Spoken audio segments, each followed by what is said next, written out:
We went through a very rigorous sample site selection campaign, and we had 3 driving criteria. We had what we call the deliverability, which is how tight of a spot can we get that spacecraft into. We were looking at craters that were about 20 meters or 60 feet in diameter, just the size of a small parking lot, and the spacecraft about the size of an SUV. So it was a really tight fit, especially compared to what we originally designed to. The second one was safety.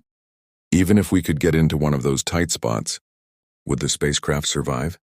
We were particularly worried about tipping over and flying away into one of the many giant boulders that dominate the surface of the asteroid. And then the third one was sampleability.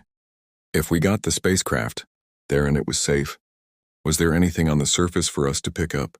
We were looking for particles about 1 inch or 2 centimeters across or smaller, and there's very few patches of material like that on Bennu's surface. So we kind of evaluated all of that.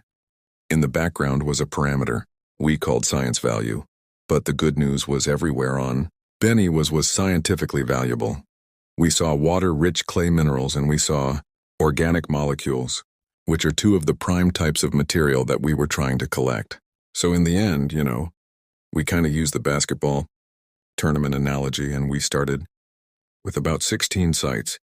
We called them the Sweet 16, and we put them up against each other and we evaluated how much fine grain material we estimated was there.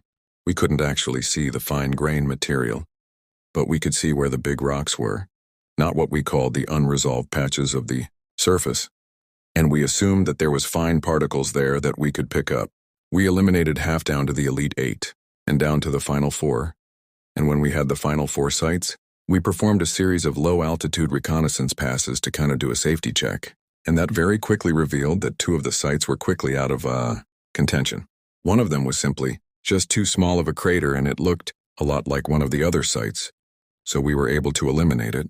And the second one looked really good. In fact, I thought it was the leading contender going into that phase, but it turned out to have a lot of fairly large rocks with the fine material interspersed in between it, and that one was gone, so we were down to 2.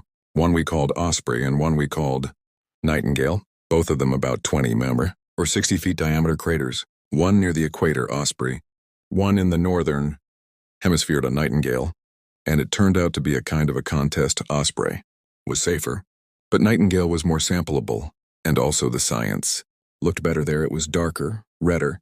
It looked fresh, like recently exposed, so not modified by the space environment. When we pulled the board, we had a site selection board. My heart kind of sank when Flight System and the Goddard Spaceflight Safety Engineer